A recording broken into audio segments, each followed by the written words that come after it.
we wanted to start the show with the bottom of the table before we talk about the title race, which I think is still alive and well despite what happened at the Allianz Arena, but we'll get to that. The bottom of the table, it's very tight, Stefan. Heidenheim, they're the only team that are a little bit further apart from the rest. They only have 13 points for 21 games and lost to HSV 2-0 this weekend. I think that the writing is on the wall for them. But above that, St. Pauli is on 17 points. And you go all the way up to Köln, who are on 23 points. Only 6 points separate 17th and 10. So you have essentially almost half the Bundesliga fighting relegation at the moment. I'm drawing the line at Union Berlin at 25 points. They are kind of like, they are ninth. They're the only team really in the mushy middle. Like everyone else is either looking up or down. And that is very intriguing. And we kind of wanted to address it today because we had some questions about the relegation battle and how we think it's going to go from our subscribers. And I think this is a really good place to start. And I think a really good place to start is really what happened on match day 14, which I think upended the relegation battle quite a bit, right? When Mainz hired Urs Fischer. And under Urs Fischer, and you have the stat in front of you, Mainz have done pretty well. They have, yeah. I quickly checked to see actually what the league table would look like had the season started when Urs Fischer took over in Mainz, which was 8 games ago. And remarkably, I mean, Dortmund are top, which is interesting. Hoffenheim are second, 2 points above Bayern, who we'll obviously talk about later on. Stuttgart fourth on 17 points, so level with Bayern. But in the 5th place is Mainz, who have a goal difference of +5, 4 wins, 3 draws, and just 1 defeat, which is really, really interesting. And in that same period of time, Heidenheim are bottom with 2 points. Werder Bremen are just above them with 3 points. And then Gladbach and Wolfsburg are just above them with 6 and 7 points each. Köln as well, actually, on 7 points. And Hamburg or HSV on 7 points. So it's been a remarkable turnaround at Mainz under Urs Fischer. And, as Dan wrote in our Monday Bulletin newsletter this week, it's kind of wild that it's taken someone like Mainz to come along who I would say have always kind of had a reputation for being quite thinking outside the box when it comes to head coaches. They're very kind of, open-minded. They like to try and give head coaches time and space to kind of, implement their own style, and that usually works quite well for them. And sometimes it falls apart very quickly. But it is kind of wild that it's taken a club like Mainz to come along and offer Urs Fischer that job, considering what happened at Union Berlin and what success he had there. And Dan basically makes that point in the Monday newsletter, makes a really good point of it, and I think he's spot on. We talked about them in the bonus show last week in terms of going through every January transfer window. Every January transfer in the transfer window. And some interesting ones that we specifically spent some time on Mainz actually, and how I think we said it was a very kind of, it was almost like a callback to when Fischer was at Union Berlin. There was a lot of players coming and going, a huge turnover of players. He obviously likes to have a huge squad. And I think probably, even though he didn't score the weekend there, but the one that stands out to me is obviously Philipp Tietz, who's got 4 goals and assists in his first, 6 games, I think, for Mainz, for 6 league games for Mainz. So he's a standout. But, Urs Fischer, man, who making a huge kind of play for mid-table. And if you kind of take a look at that league table, you can see the way that Mainz have now more or less overtaken 4 clubs. They're breathing right down the necks of Augsburg and Gladbach and HSV. Yep. And, with a win next weekend, they could move into like 10th place or something like that. So that's interesting because it obviously means that a lot of clubs that we thought, I think, at the start of the season, your Werder Bremens, your HSVs, your FC Kölns, we all thought those clubs were quite safe because they had decent starts to the season. And now more or less everyone's getting dragged in. And, they weren't the only team that had a good, picked up some good results this weekend for sure. But it's crazy. Well, it's what it does really is, we had more or less, I felt like the relegation battle was set, right? We Heidenheim, St. Pauli, and Mainz.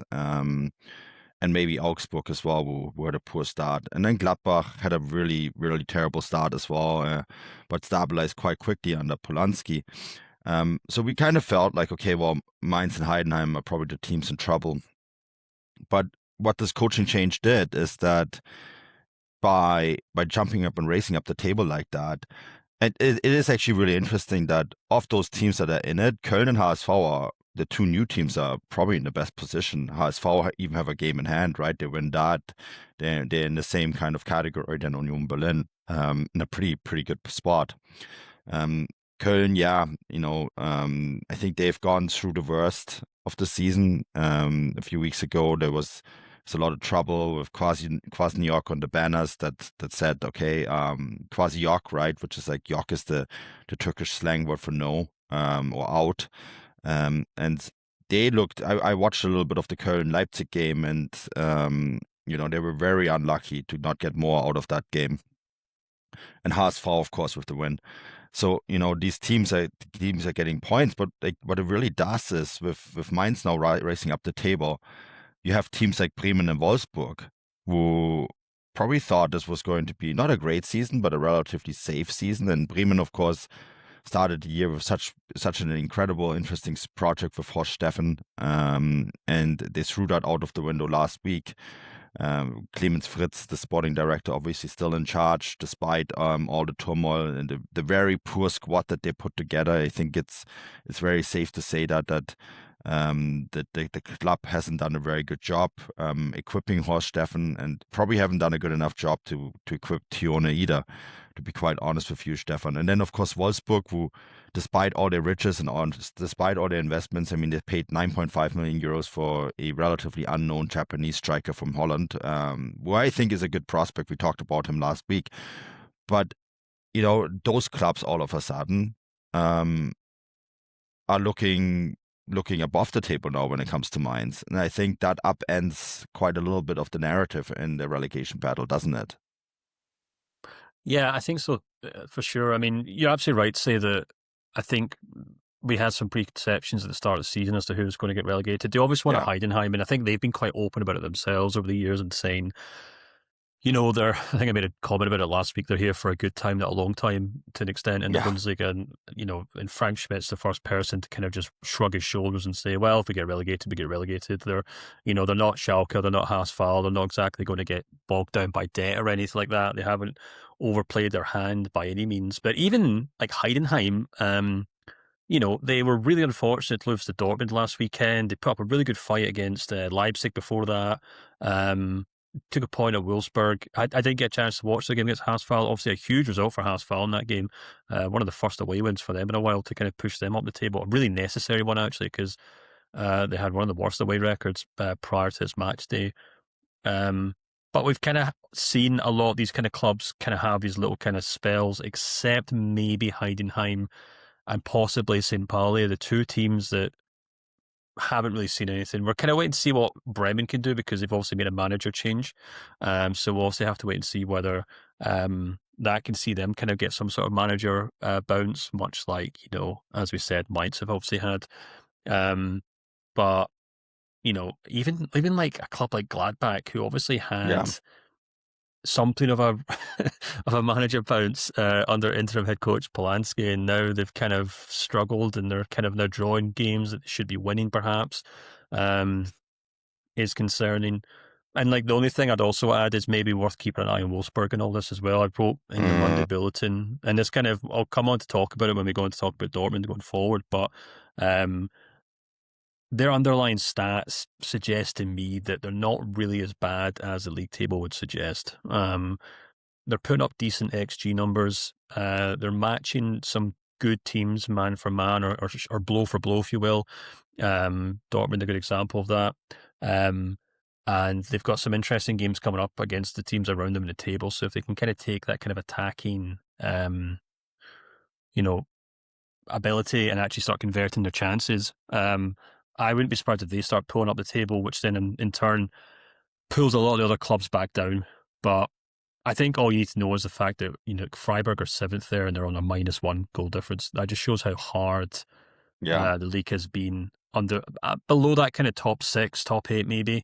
I think it goes to show how difficult things are. I mean, even look at Frankfurt. Like Frankfurt looked, like a top, like they penciled in for top 4 this season, and suddenly they have a few bad runs. The morale goes through the floor. Head coach leaves, and now they're struggling. They draw 1-1 with Union Berlin. They lose to Hoffenheim. They draw with Bremen.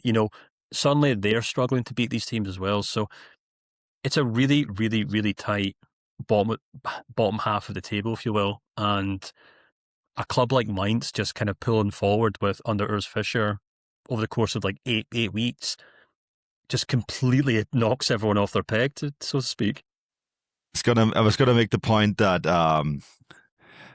you look at even like St. Pauli, right? They have a surprise win against VfB Stuttgart this weekend, something that we didn't think, and that isn't even enough. They're still sitting only on 17 points and are really struggling in the bottom half of the table. Stefan, I think part of the question that was asked to us as part of the of this question was like, who do we think are the teams that are going to be looking at relegation at the end of the season?